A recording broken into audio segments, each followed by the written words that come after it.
Dear Diary, we're on our way to Cat Scout summer camp. I'm writing a diary of my experiences so that I will never forget them. Scout Petey's dad drove us to camp in his snazzy station wagon with the wood on the sides. We sang songs and stuff along the way and played car bingo. When we stopped for gas, we each got to buy a Slim Jim to eat in the car because Slim Jims are road food. My brother Einstein got the sriracha flavored one, and I got pepperoni. The road got really curvy in the mountains. That caused Einstein to blow chunks all over us. Yep, we ended up wearing sriracha Slim Jim and chili cheese Fritos, and even some of the Lucky Charms he'd had for breakfast. He said they were not magically delicious coming back up. It splattered all over my uniform trousers, which I'd stayed up late last night ironing so they would look good for camp. Scout Petey's dad was nice about not getting mad at Einie for ruining his upholstery and ralphing into the air conditioning vent. I didn't have the stomach to finish my Slim Jim after that, so I just hung my head out the window like a dog so I wouldn't have to breathe in the chili cheese sriracha puke fumes. Petey's brother asked, "Are we there yet?" so many times that Petey's dad pulled the car over and threatened to make him walk. But we finally made it to our destination at Thousand Lakes on the edge of the wilderness. Petey's dad helped us get all our stuff unloaded and gave us each a dime for emergency payphone calls. In the parking lot, there was a water spigot where I rinsed the puke off my pants. I think the chili cheese Fritos might leave a stain. I could have waited until we got to camp, but I didn't want to get a nickname like Mr. Puke Pants, especially because it wasn't my puke. Once our troop had all gathered, we started to hike a bazillion miles through the wilderness to Eiler Butte. That's pronounced Butte, but we call it Eiler Butte. The Butte is our home away from home for the next week.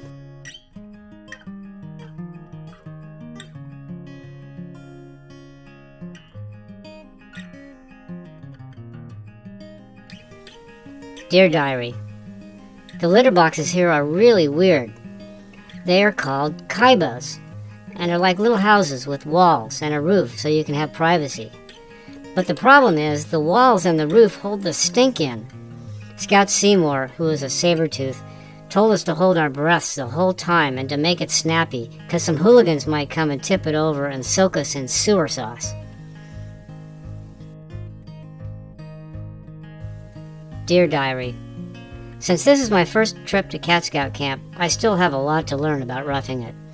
Like, I brought a travel iron, but there are no electric outlets. I was in line at the Kaibo when some of the older scouts started talking to me.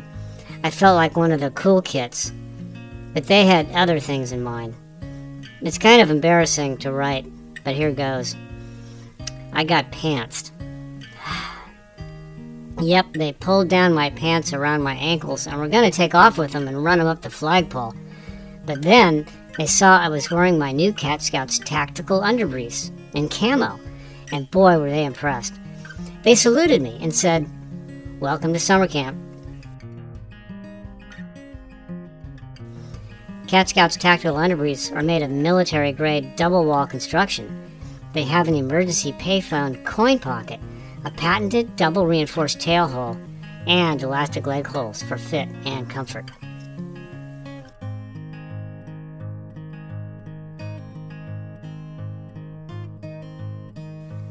Dear Diary, every night our scoutmaster, Mr. Gotnich, reminds us to put anything that bears might smell and think is food into the bear bags that they hung in trees around the camp. Stuff like chapstick and juicy fruit gum and toothpaste. I put in the pants with the chili cheese Fritos sriracha barf, my catnip banana, and the rest of my Slim Jim. Just as I was dropping off to sleep tonight, my brother Einstein crawled across me because he had to get up to pee. But then he just stood there looking out and wouldn't leave the tent. He whispered at me, "Did you hear that? All the wild animals out there getting ready to eat us?" I wasn't worried, because I didn't have to go out to pee. But Einstein was worked up. "Please, please, please come with me." I wasn't going anywhere. "Then they'll have 2 scouts to eat instead of 1, I told Einie. Einstein pondered his dilemma until I almost fell asleep. Then said, "Well, maybe I don't have to pee that bad," and he crawled over the top of me into a sleeping bag. I had just started having a great dream about that girl Fluffy in my hygiene class when Einstein shook me awake. "Timmy, I forgot to put my chapstick in the bear bag." All I could mumble was, "Well, you better sleep next to the tent flap so they'll eat you first and leave me alone."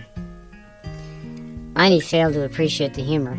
"Timmy, we have to put it in the bear bag." "No," I said, "we are not going to wake up Mr. Gotnitz just so you can put chapstick in the bear bag." It was quiet for a few minutes. Then Einie began to cry. "Jumpin' Jehoshaphat, what's your problem?" I asked, sounding crabby. "I wet the bed," sniffled Einie.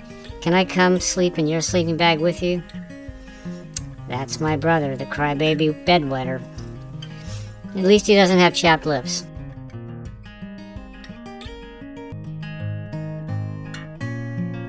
Dear Diary, tonight I wouldn't let Einie drink hot chocolate at the campfire so he wouldn't get up to pee in the middle of the night. And I sandwiched a plastic garbage bag between 2 pairs of underpants for him to wear in case he had an accident. And we made sure he put his chapstick in the bear bag. I was looking forward to a peaceful night's sleep. But before I drifted off into dreamland, I heard some noises outside our tent, growling and scratching through the leaves and stuff. Then I saw the shadow of a giant paw on the roof of our tent. "Einie, wake up," I whispered. "Grab your slingshot. The bears are here."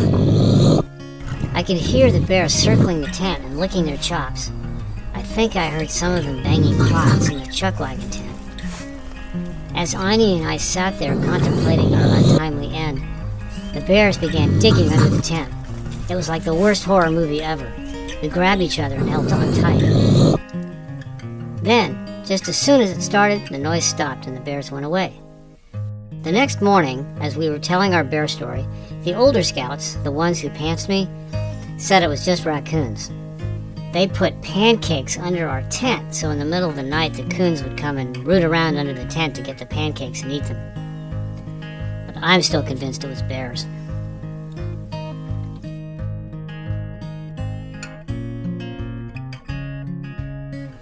Dear Diary, not all of our time at camp is spent trying not to get eaten by wild animals. We also hike and fish and whittle. Mr. Wood, the whittle master, is teaching us.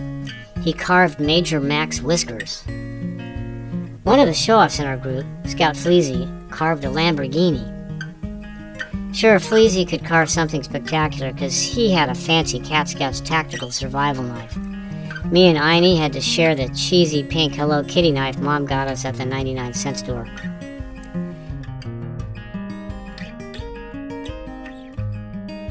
My plan was to whittle a bouquet of roses for my mom to give her on Mother's Day. It started good. I made lots of shavings. But I made too many shavings. So I decided instead to make Dad a toothpick because he's always picking fur and feathers out of his teeth. Einie made something. I'm not sure what. A potato, maybe? We probably won't be getting our whittling merit badges this year.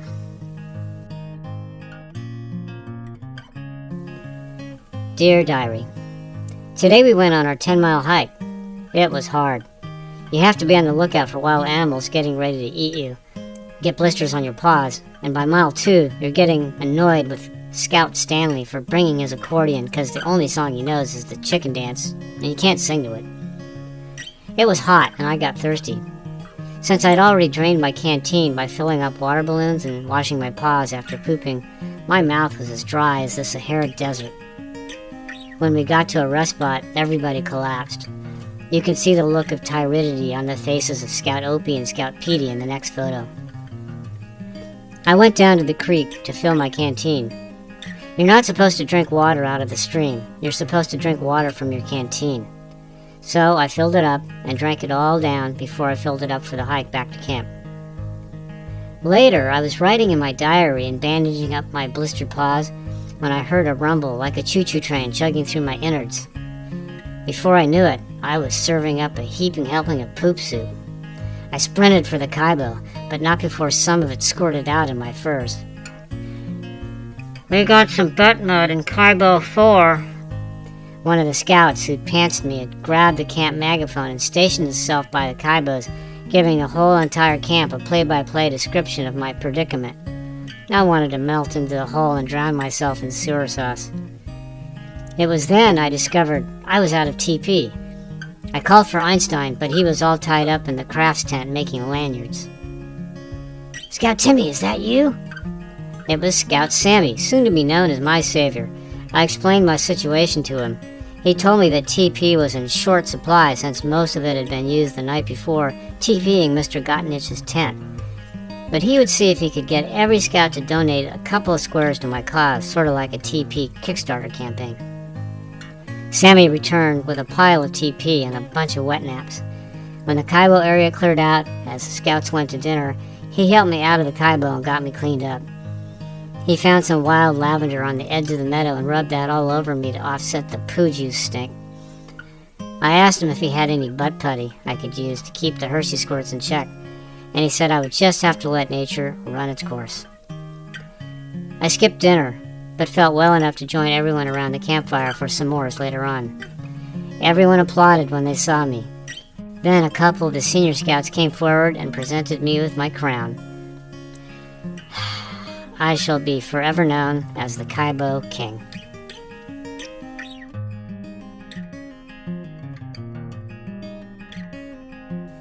Dear Diary, I am officially a master snipe hunter. Me and Einie and Petey's brother got selected as sack cats because of our excellent demonstration of cat scouting skills this week. It was really an accomplishment because they don't usually pick kids who've never been to camp before, but we were special. I've wanted to hunt snipes ever since I saw an article about it in the Cat Scouts Handbook. I even tore it out of Einie's copy of the handbook and brought it with me. After dinner tonight, they announced that we were awarded the sack cat positions. They even let me take off my stupid Kaibo King crown, and they gave us our snipe sacks. Then we went into the forest to the area that had been sniffed out as having lots of snipes. While we was hiking to the snipe hunting ground, our grubmaster, Norman, told us all his great recipes for snipe. You have to know what you're doing, otherwise they get stringy and are only fit for dog food. Us sack cats got in position, and I went over all the instructions with Einie. We clicked rocks together, because that's the sound snipes make when they want to have sexy times with the girl snipes. The other fellows, the drivers, chased the snipes toward us so we could bag them in our sacks. Everybody worked fastly and furiously. Einie screamed when he thought a snipe ran across his paws. It didn't take me long to master the skills required of a sack cat. I was able to spot them because of the white spot on their backs, and they hold my sack just right so they get trapped inside. I couldn't take a photo in the dark, but it looked like this. That is all I can say about the snipe hunt, because we were sworn into the secret brethren of snipe hunters, and our rituals are only revealed to fellow brethren, kind of like the way that Illuminati Club works, or Amway.